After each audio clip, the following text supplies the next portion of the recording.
I read 116 books this year, and we are going to be summarizing them all in one sentence. This is a part 2, so if you haven't seen part 1 before, it is going to be linked down below, so you can watch it first, or you can watch it after this. Totally fine, doesn't matter what order. I'm just going through the books chronologically in the order that I read them. Also, if you are one of the 2 of my English teachers I had in high school and you're watching this, I apologize in advance. There are a bajillion run-on sentences. We had to get crafty, okay? One sentence is not a lot. Try summarizing a 700-page book in one sentence. I'm going to sit off to the side, and every single book that I review is going to be popping up over here. Talk like Ted. I went through a bit of a nonfiction phase where I read books about public speaking, and this was one of the more well-written ones, but the advice itself wasn't revolutionary. Welcome to Adulting, a very cringy book written by a Gen Xer who wrote a book for millennials and is now falsely advertising it to Gen Z. All of Us Villains, the very first book of the ABC Reading Challenge that was unfortunately very frustrating due to its poorly written magic system. Belladonna, book B of the ABC Reading Challenge, and the book that got me out of my romantasy slump. Caraval. After getting out of said reading slump, I reread one of my favorite romantasy books, Caraval, and it was worth every second. Divine Rivals. Although this book is not renowned for its world building, the book did make me sob because of how beautiful it was in the last 25%. Ella Enchanted. A disgrace to the movie, and the only thing I liked about this book is that it inspired the Anne Hathaway movie. The Awakening, aka Zodiac Academy Book 1. Everyone who told me to read this book deserves jail time, and I will not be continuing the series because what was that? Foxglove, the second book in the Belladonna trilogy that gave me a ton of Vampire Diaries vibes. A Good Girl's Guide to Murder. I tandem read this book while watching the TV show, and it was a life-changing experience. The Atlas Six. I had been told this was every Dark Academia lover's dream, and unfortunately, it was my Dark Academia nightmare. An Offer from a Gentleman. I made the mistake of deciding to recontinue the Bridgerton series with this book, and although I did enjoy this one, I would soon come to regret the decision. Listen for the Lie. I have honestly entirely forgotten this book, and that probably says a lot. Happily Never After. This was one of my most anticipated reads in the new year, and probably one of my biggest disappointments in the year.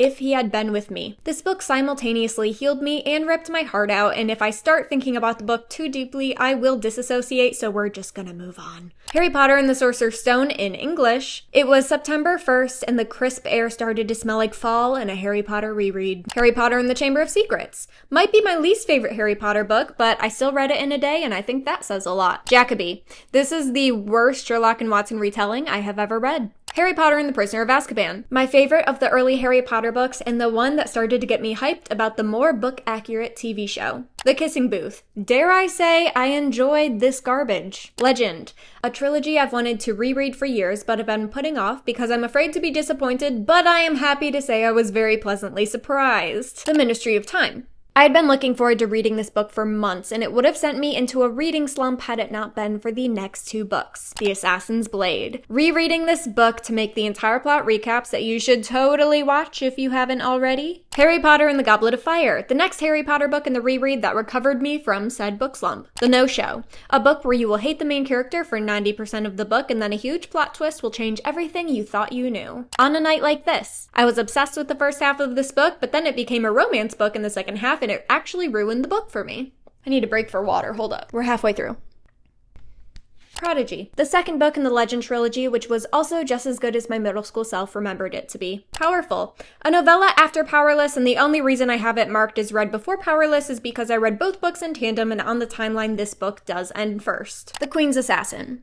This book unlocked a different level of anger in me, and although I did like the ending and I was interested in picking up book 2, I was informed that the follow-up book had some of the worst ratings I had ever seen, so we said goodbye. Ruthless Vows. The second book in the Divine's Rival duology that did give a solid resolution, but did not live up to the amazingness of the first book. The Spell Shop. This book was all vibes and no plot, and I'm not mad about it. Powerless. This book was a conglomeration of everything I loved about the fantasy and dystopian books I read in middle school, all wrapped up in one, and was a nice change of pace. Tell Me What Really Happened. A really cool YA murder mystery where 5 friends go into the woods and only 4 come out, and they're all in the interrogation room, and every single chapter is a police interrogation question where you get to hear all 4 friends' different answers and get to solve the murder along with the police officers. The Unmaking of June Farrow. I wanted to love this book so bad, but it fell flat for me at every single plot twist. Verity. I wish I could unread this book. Harry Potter and the Order of the Phoenix. I finally got around to continuing the Harry Potter series and connected with this particular book more than usual. Harry Potter and the Half-Blood Prince. This has always been my favorite Harry Potter book, and I can confirm as of December 2024, it is still my favorite. Champion. The last and final book of the Legend trilogy, but I had read it in middle school so long ago that I forgot how it ended, so I got to re-experience the ending all over again. Wisteria.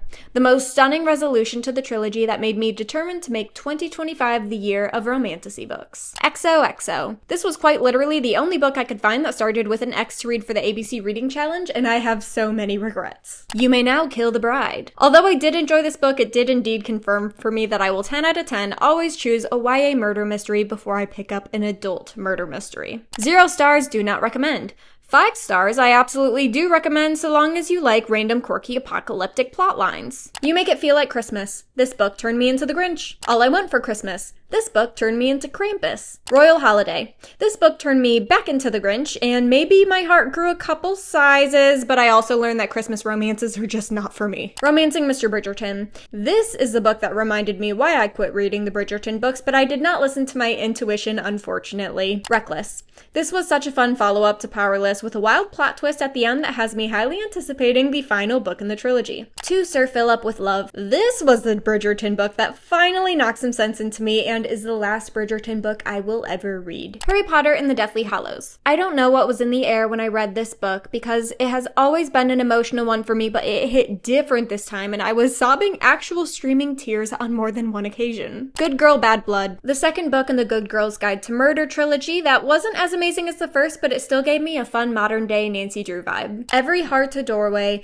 This book series has been recommended to me a couple times, and I'm sad to say that it's just really not for me, and I could barely finish the first book, which is saying a lot because it is quite literally insanely tiny. Spectacular. This was the cutest Christmas novella I have ever read, and it made me realize how badly I need more Stephanie Garber books. The Mountain Is You. This nonfiction self-improvement book actually gave me the slap in the face that I needed to really jumpstart headfirst into the new year, and if you only read one this season, it needs to be this book. The Undoing, Who Shall Stand by Alice Blue. This was my first arc of the year, and I've not quite finished it, but I think that with a proper editor and some good marketing, this book could actually really become something. When the Moon Hatched. This book has a literal glossary in the front, so believe me when I say that this book will take 100% of your brain power, but it is totally worth the payout. I just realized I didn't include the Christmas tree farm in here. I have to make up a sentence on the spot. I usually put a lot of thought into these sentences before I go in front of the camera. Let's see. The Christmas Tree Farm. The only holiday romance book I've ever read that I actually enjoyed and gave above a 3-star rating. I feel like that's a decent review. Then, Queen of Shadows, my last book of the year and my favorite Throne of Glass book, and the next book in the entire plot series, which you should totally subscribe to because new episodes start rolling out the first Monday of 2025. So that being said, you should definitely go check out my entire plot series and catch up on the first 13 episodes before I continue the series in the new year. In order to get notified whenever I post that one, you should subscribe to the channel, and I will see you soon.